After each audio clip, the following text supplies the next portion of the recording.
اعوذ باللہ من الشیطان الرجیم بسم اللہ الرحمن الرحیم اللہم صلی علی سیدنا محمد وعلی آل محمد وبارک وسلم رب اشرح لی صدری ویسر لی امری واحلل عقدۃ من لسانی یفقہوا قولی۔ محترم ناظرین السلام علیکم۔ آج کا جو ٹاپک ہے وہ ہے کہ بدگمانی سے کیسے بچا جائے۔ آپ سب جانتے ہیں کہ بدگمانی ایک ایسی چیز ہے کہ جس سے معاشرے میں سب سے زیادہ فساد پیدا ہوتا ہے، دوستوں کے رشتہ داروں کے آپس کے تعلقات خراب ہوتے ہیں۔ تو یہ تو ہر ایک کو پتہ ہے کہ بدگمانی بری چیز ہے۔ علماء کرام بھی یہ تو بتاتے ہیں کہ بدگمانی سے بچنا چاہیے، یہ بڑا گناہ ہے، اس سے معاشرے میں بڑی خرابیاں پیدا ہوتی ہیں۔ لیکن مسئلہ یہ ہے کہ یہ کم ہی لوگ بتاتے ہیں کہ بدگمانی سے بچنا کیسے ہے۔ بھائی اس کا طریقہ کیا ہے؟ اصل میں یہ ہے کہ ہم جب صرف سنتے ہیں کوئی بات، کوئی تقریر سنتے ہیں، کوئی چیز پڑھتے ہیں، تو وہ اس کی سمجھ اتنی زیادہ نہیں آتی جب تک ہم اس پہ غور نہیں کرتے خود۔ ساری ہی چیزوں کے راز، چاہے وہ دینی ہے چاہے دنیاوی ہے، جب تک آپ غور نہیں کریں گے وہ آپ پہ نہیں کھلیں گے۔ اور غور کرنا یہ جنت کی کنجی بھی بتایا جاتا ہے۔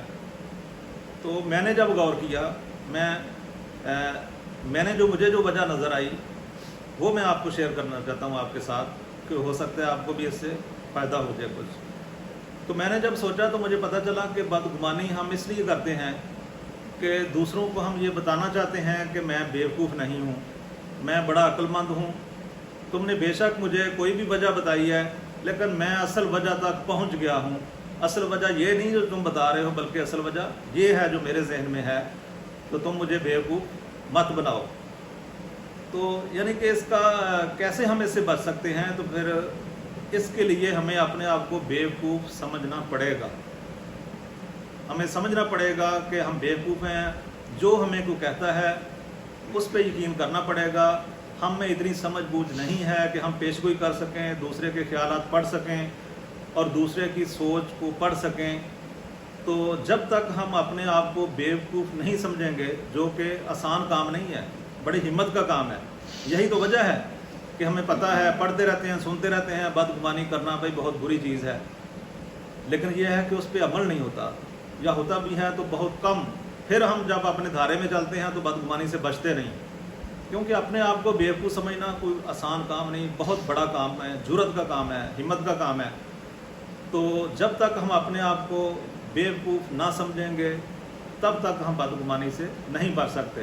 مثال کے طور پہ ہم نے کسی کو شادی پہ بلایا، اس نے کہا جی میری طبیعت خراب تھی میں نہیں آیا شادی پہ، تو ہم کیا کرتے ہیں؟ ہاں اچھا مجھے بیوقوف بنا رہے ہو، مجھے پتہ ہے اصل وجہ تو یہ ہے کہ میں بھی آپ کی شادی پہ آپ کے بیٹے بیٹی پہ یا اس طرح نہیں آیا تھا، تو اس لیے آپ نہیں آئے، تو آپ میرے ساتھ بہانہ بنا رہے ہیں کہ جی طبیعت خراب تھی۔ تو بھائی آپ اگر یقین کر لیں جو کچھ بھی اس نے کہا ہے، بے شک آپ کے ذہن میں کوئی بھی وجہ آئے، تو اس میں کیا نقصان ہے آپ کا؟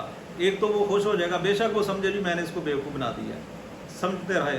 لیکن یہ ہے کہ آپ کو اس گناہ سے آپ تو بچ گئے کہ نہیں؟ تو بدگمانی صحیح بھی ہو سکتی ہے، بعد میں آپ کا خیال درست بھی ہو سکتا ہے، لیکن یہ ہے کہ پھر بھی وہ گناہ ہے۔ یعنی کہ آپ نے صحیح پیشن گوئی کر لی، یا دوسرے کی بات ماننے کی بجائے کہ جس میں آپ کا کوئی نقصان بھی نہیں ہے، آپ نے اپنی اختراع گھڑ لی کہ نہیں بھائی اصل بات تو یہ ہے، مجھے بیوقوف نہ بناؤ، میں سمجھ گیا ہوں، میں ساری چلاکیوں کو سمجھتا ہوں تمہاری۔ تو اصل میں جو دوسروں کی چلاکیوں کو ہم سمجھنے کی کوشش کرتے ہیں نا، یہی چیز ہمیں بدگمانی پہ مجبور کرتی ہے۔ اور جب تک ہم اپنے آپ کو بیوقوف نہ سمجھیں گے کہ ہمیں کسی بات کا کوئی پتہ نہیں، کسی چیز کا کوئی اندازہ نہیں ہوتا، ہم میں یہ صلاحیت نہیں ہے کہ ہم دوسروں کے خیالات کو پڑھ سکیں، تو تب تک ہم بدگمانی سے نہیں بچ سکتے۔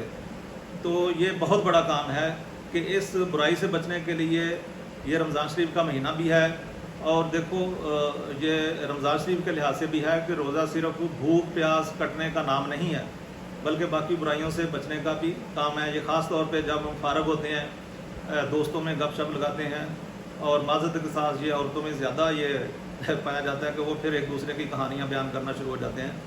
تو یہ انسان کو سمجھنا چاہیے کہ جو دوسرا کہہ رہا ہے وہ ٹھیک ہے، اچھا گمان رکھنا چاہیے۔ دیکھو نا، یہ بھی حکم آیا کہ دوسروں کے بارے میں اچھا گمان رکھو، خوش گمانی کرو، نہ کہ بد گمانی کرو۔ اور اس کے لیے آپ کڑوا گھونٹ اگر بھر لیں گے جس میں اتنی جرت ہے کہ وہ اپنے آپ کو بیوقوف سمجھے کہ مجھے کسی کی بات کا اندازہ نہیں ہوتا، جو وہ کہتا ہے وہی ٹھیک ہے، تو پھر آپ بدگمانی سے، اس بہت بڑی برائی سے بچ سکتے ہیں۔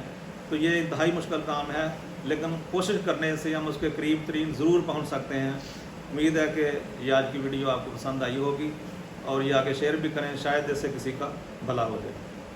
اللہ حافظ۔